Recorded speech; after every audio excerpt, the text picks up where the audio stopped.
मेरे YouTube channel पाठशाला by Kiran ma'am में आप सभी का हार्दिक अभिनंदन है। आप सभी का स्वागत है। देखिए, आज मैं जो है वो यूपी पुलिस की भर्ती जो आ रही है उसका पाठ्यक्रम पढ़ा रही हूँ, जिसमें मैं आज हिंदी व्याकरण के मौलिक ज्ञान में आज मैं वर्णमाला से शुरू करूँगी। तो आज मैं इसमें वर्णमाला पढ़ाऊँगी।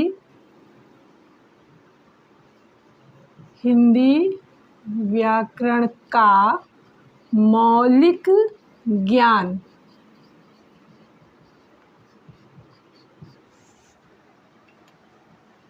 तो हिंदी वर्णमाला से इस विषय को हम शुरू करते हैं और उसके बाद ले चलते हुए पूरा व्याकरण बढ़ाएंगे। व्याकरण में हम सारा कुछ इसमें क्लियर कर देंगे कि स्वर, व्यंजन, उसके बाद में स्वर कितने प्रकार के होते हैं, व्यंजन कितने प्रकार के होते हैं, प्रकंपित ध्वनि कौन सी है, काकल्य ध्वनि कौन सी है, इसी तरह से एक मात्रिक किसे कहते हैं, द्विमात्रिक किसे कहते हैं, आगत वर्ण कौन से हैं। तो चलिए अपना विषय शुरू करते हैं हम लोग। देखिए, वर्णमाला। वर्णमाला, पहले तो वर्ण क्या है?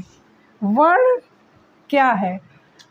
वर्ण जो है ये ध्वनियों के संकेत को वर्ण कहते हैं। वर्ण वह मूल ध्वनि है जिसका कोई खंड नहीं किया जा सकता। वर्ण मूल ध्वनि है। वर्ण क्या है? वो वर्ण जो है ये है मूल ध्वनि जिसका कोई खंड नहीं किया जा सकता। तो वर्ण जो है ये भाषा की सबसे छोटी इकाई है। वर्ण क्या है? ये है भाषा की सबसे छोटी इकाई, सबसे छोटी इकाई।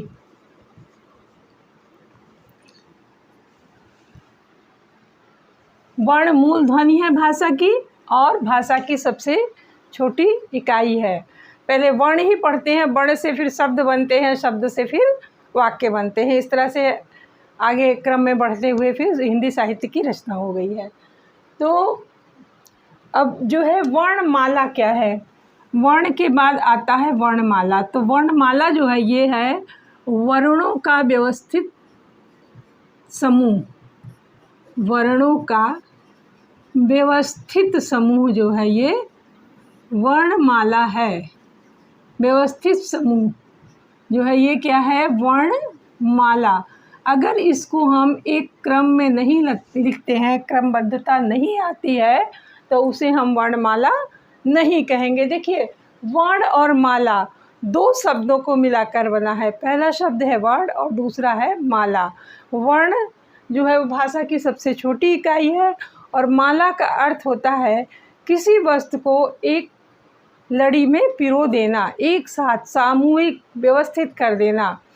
जैसे फूलों की माला होती है, मोतियों की माला होती है, उसी तरह वर्णों की माला जो है ये वर्णमाला है। अब वर्ण कितने प्रकार के होते हैं? देखिए, उसके बाद हम लोग आते हैं वर्ण के प्रकार। वर्ण के प्रकार। वर्ण जो है ये कितने प्रकार के होते हैं? दो प्रकार के। वर्ण दो प्रकार के होते हैं। पहला होता है स्वर और दूसरा होता है व्यंजन। स्वर किसे कहते हैं? स्वर वर्ण वे वर्ण हैं जिसके उच्चारण में किसी अन्य वर्ण की सहायता नहीं ली जाती है, यानी कि वो स्वतंत्र रूप से उच्चारित किए जाते हैं। स्वर क्या है? ये स्वतंत्र रूप से उच्चारित किए जाते हैं। स्वतंत्र रूप से उच्चारित किए जाते हैं। और व्यंजन क्या है? व्यंजन स्वतंत्र रूप से उच्चारित नहीं किए जाते। ये जो है स्वर सहित होते हैं। व्यंजन क्या होते हैं? व्यंजन जो है ये स्वर सहित होते हैं। स्वतंत्र रूप से उच्चारित नहीं होते, स्वर सहित होते हैं। अब आप देखेंगे इसको स्वर सहित कैसे होते हैं, इसको हम अभी बाद में बताते हैं कि स्वर सहित कैसे होते हैं। देखिए जैसे मान लीजिए क का उच्चारण किया गया तो क जो है इसमें क प्लस आ, यानी कि ये जो है आ जो है ये स्वर इसमें समाहित है, आ जो है इसमें ये स्वर समाहित है, तब हमारा क का उच्चारण होता है। तो व्यंजन वर्ण जितने भी हैं सभी में स्वर समाहित होते हैं, सब स्वर सहित होते हैं। अब इसमें देखते हैं कि स्वर कितने प्रकार के होते हैं। देखें हम स्वर के प्रकार, स्वर जो है ये 3 प्रकार के होते हैं। 3 प्रकार के होते हैं। पहला स्वर है मूल,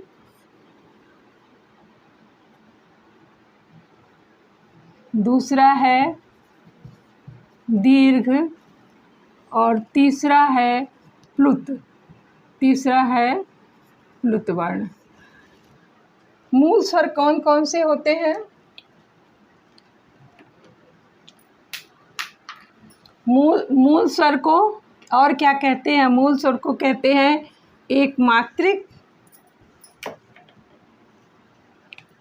मूल स्वर को कहते हैं एक मात्रिक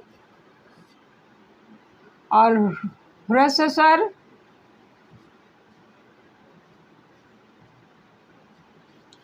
ह्रस्व स्वर, मूल स्वर हो गया एक मात्रिक और ह्रस्व स्वर। अब इसमें कौन कौन से आते हैं?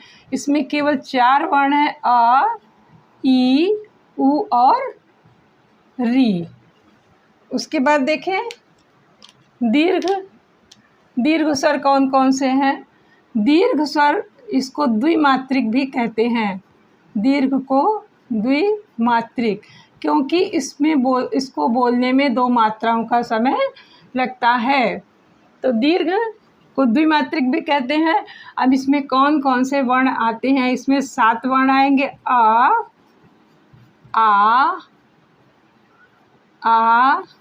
ई, उ, ए, ऐ, ओ और औ। अब प्लुत वर्ण में कौन से वर्ण आते हैं? प्लुत वर्ण में आता है, जैसे हम लोग इसको बोलने में 3 मात्राओं का समय लगता है, ये त्रिमात्रिक भी कहलाता है, त्रिमात्रिक, त्रिमात्रिक भी कहलाता है। जैसे हम लोग कहते हैं ओम, राम, जो शब्द जैसे हम खींच कर थोड़ा बोलते हैं तो उसके बीच में जो प्रकम्पन होता है, जो कंपन उत्पन्न होता है, उसे जो है प्लुत वर्ण कहा गया है। तो इस तरह से ये है। अब देखें कि दीर्घ और द्विमात्रिक में इसके भी अलग अलग प्रकार हैं। देखिए जैसे इसमें ये जो है ये संयुक्त स्वर हो जाते हैं, संयुक्त स्वर, ये 4 जो हैं संयुक्त स्वर हो जाते हैं। अगर आपसे पूछा जाए कि संयुक्त स्वर कितने हैं तो आप लिखेंगे 4, और पूछा जाए कि दीर्घ स्वर कितने हैं तो आप लिखेंगे 7। क्यों? क्योंकि ये जो है ये समान रूप से मिश्रित है, मिले हुए हैं। जैसे आ प्लस आ से आ बना, ई प्लस ई से ई बना, और उ प्लस उ से उ बना। तो इसमें जो है समान स्वर जो हैं आपस में मिले हुए हैं, तो आ, ई और उ। अब ए में देखिए इसमें क्या मिलता है? ए में है, ए में है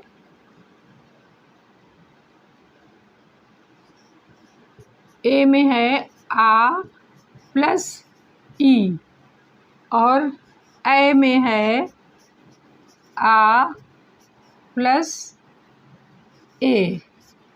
इसी तरह से ओ में है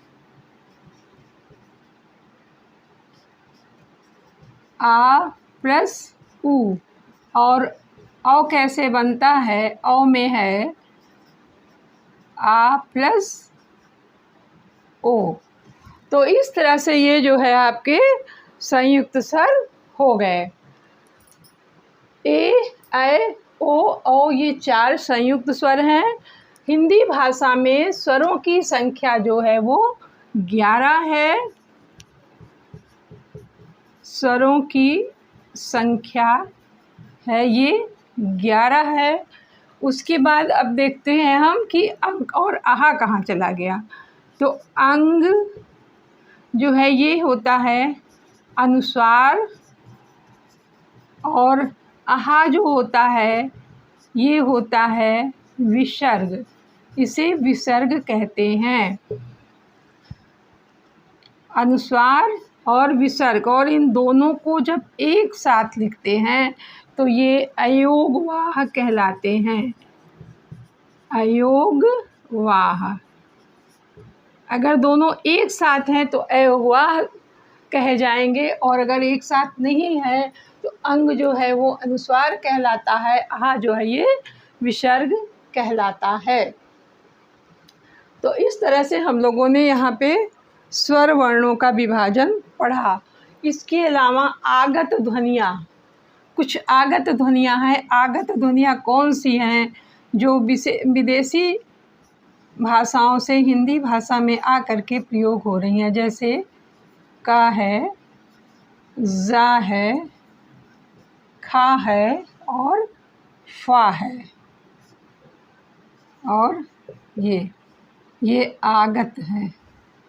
ये हमारे हिंदी वर्णमाला में प्रयोग नहीं किए जाते हैं, लेकिन कुछ शब्द जब हम लिखते हैं तब इन ध्वनियों का प्रयोग करते हैं। और ये सारे जो है हिंदी के स्वर वर्ण हैं। अब इसके बाद हम लोग व्यंजन वर्णों के बारे में पढ़ते हैं कि व्यंजन वर्ण कौन कौन से हैं और उनका विभाजन कैसे है, किस प्रकार से है।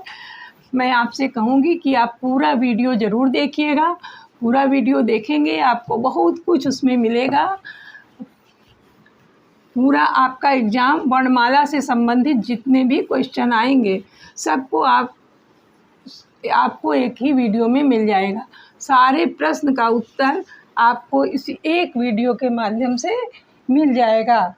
इसको आप ध्यान से समझेंगे, ध्यान से पढ़ेंगे, बहुत क्लियर हो जाएगा कॉन्सेप्ट। अब हम पढ़ते हैं व्यंजन के बारे में कि व्यंजन वर्ण कौन कौन से होते हैं और इनका विभाजन किस प्रकार से किया गया है।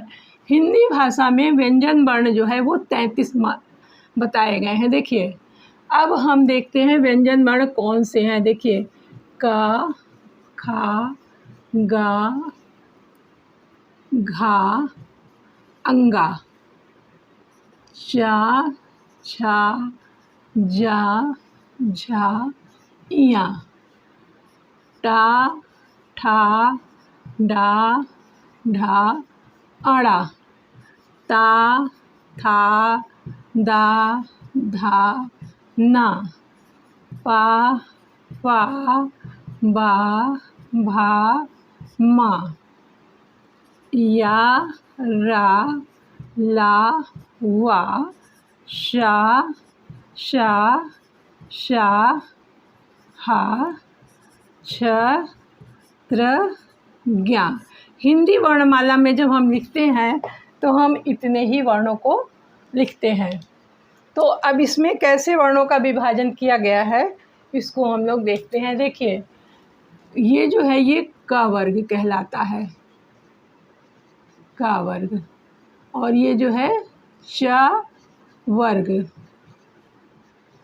टा वर्ग, ता वर्ग, पा वर्ग। अब ये वर्ग में बांट दिए गए हैं। इसमें जो है 5 व्यंजन जो है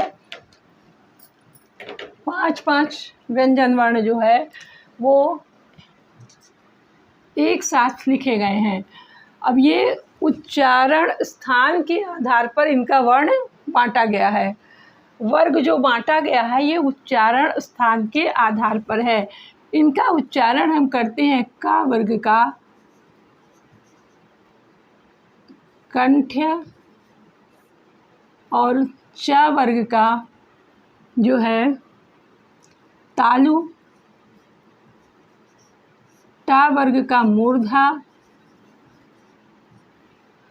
ता वर्ग का दंत्य, ता वर्ग का दंत्य, पा वर्ग का ओष्ठ।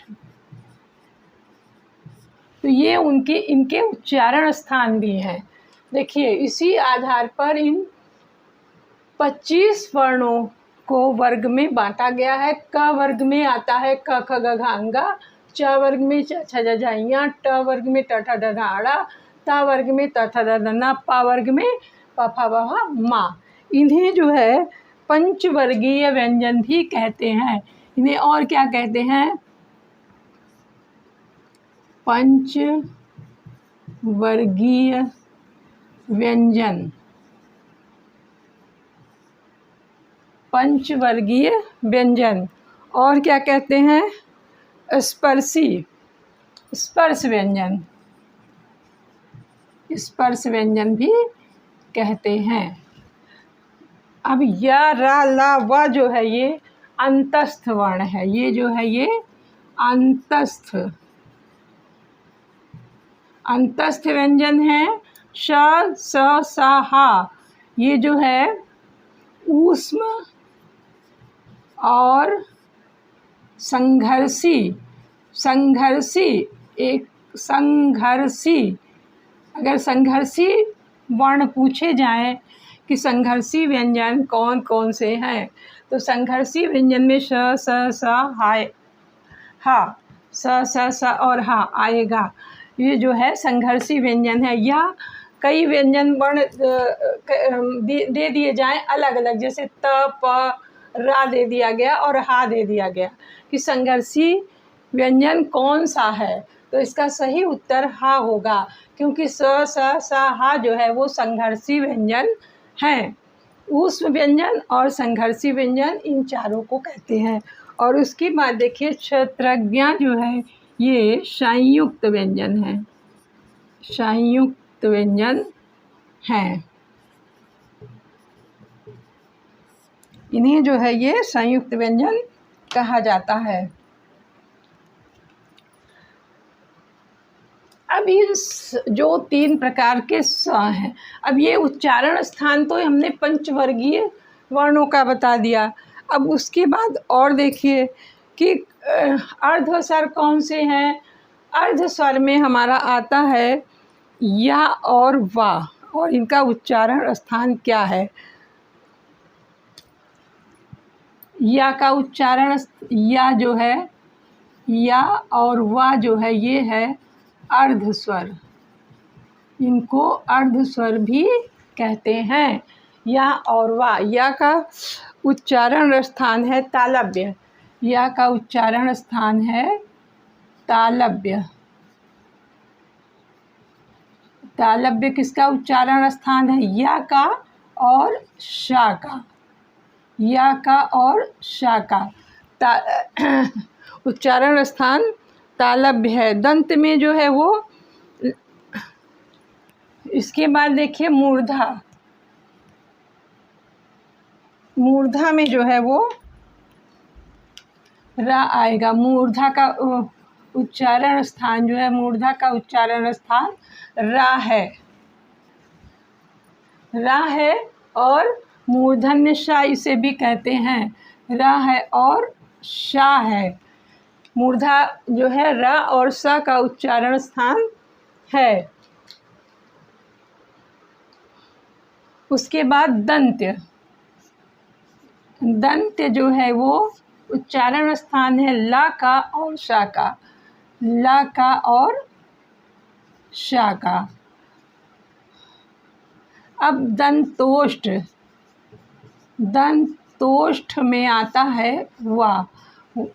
वा का उच्चारण स्थान दंतहोष्ट है। तो दंत से उच्चारित होता है ला और सा। अगर हम इसको इस क्रम में रख लें कि यहाँ पर च वर्ग के साथ जो है तालव्य में, यहाँ से भी हम लोग इसको याद कर सकते हैं आसानी से कि कौन सा उच्चारण स्थान किसका है। देखिए तालु हो गया, यहाँ पर आगे या हो गया और शा हो गया। इस सा को तालव्य सा भी कहते हैं, तालव्य सा भी कहते हैं। मूर्धा ट वर्ग हो गया और रा हो गया और शा हो गया। इस शा को जो है ये मूर्धन्य शा कहते हैं, मूर्धन्य शा। और दंत जो है उच्चारण स्थान ला का हो गया और सा का हो गया। इस सा का जो है इसे दंत्य सा कहते हैं। अब बचा वा जो है वो दंत होष्ट, दंत और ओष्ठ दोनों मिलाकर के ये जो है वा जो है उच्चारित होता है। अब अर्धस्वर हमारा कौन सा है? अर्धस्वर है या और वा। अब देखिए उसके अलावा होता है लुंठित, प्रकंपित, ये सब जो है देखिए रा जो है ये और क्या है, इसको लुंठित कहा गया है और प्रकंपित कहा गया है, लुंठित और प्रकंपित। और ला को जो है ये पार्श्विक कहा गया है, पार्श्विक। ला जो है इसे पार्श्विक व्यंजन भी कहते हैं। अब और देखिए हा जो है वो काकल्य, हा को जो है वो काकल्य व्यंजन कहा गया है, काकल्य। हा का उच्चारण स्थान क्या है? हा का उच्चारण स्थान जो है वो कंठ है, हा का उच्चारण स्थान कंठ है।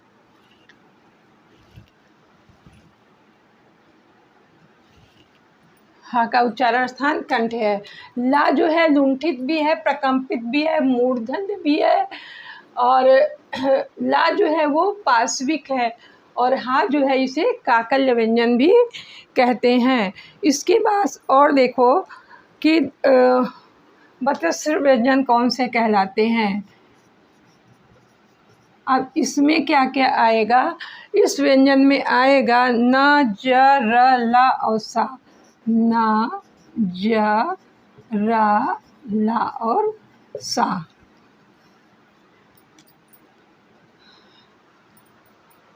बत्स व्यंजन। अब इसके बाद देखिए कि अघोष सघोष कौन से होते हैं, अघोष कौन से हैं, सघोष कौन से हैं, अल्प प्राण कौन से हैं और महाप्राण कौन से हैं, इसको भी हम बताते हैं। पहले संयुक्त वर्ण जो हैं, संयुक्ताक्षर जो हमारे हैं, इनका हम बता दें कि किन किन वर्णों के मेल से बना है। तो देखिए छा जो है इसमें क प्लस ये मूर्धन्य सा है और त्र जो है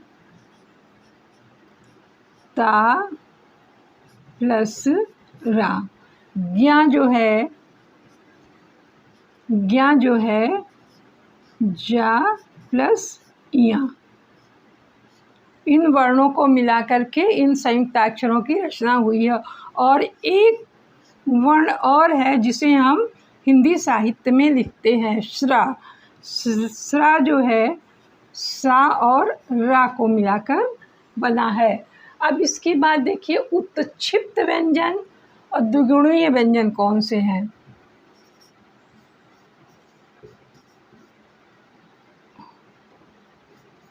उत्क्षिप्त और द्विगुणीय या द्विगुणी व्यंजन ये कौन कौन से हैं? इसमें आता है रा और ढा। ढा देखिए डा में हमने नीचे बिंदी लगाई तो ये हो गया रा, और ढा में नीचे बिंदी लगाई तो ये हो गया हमारा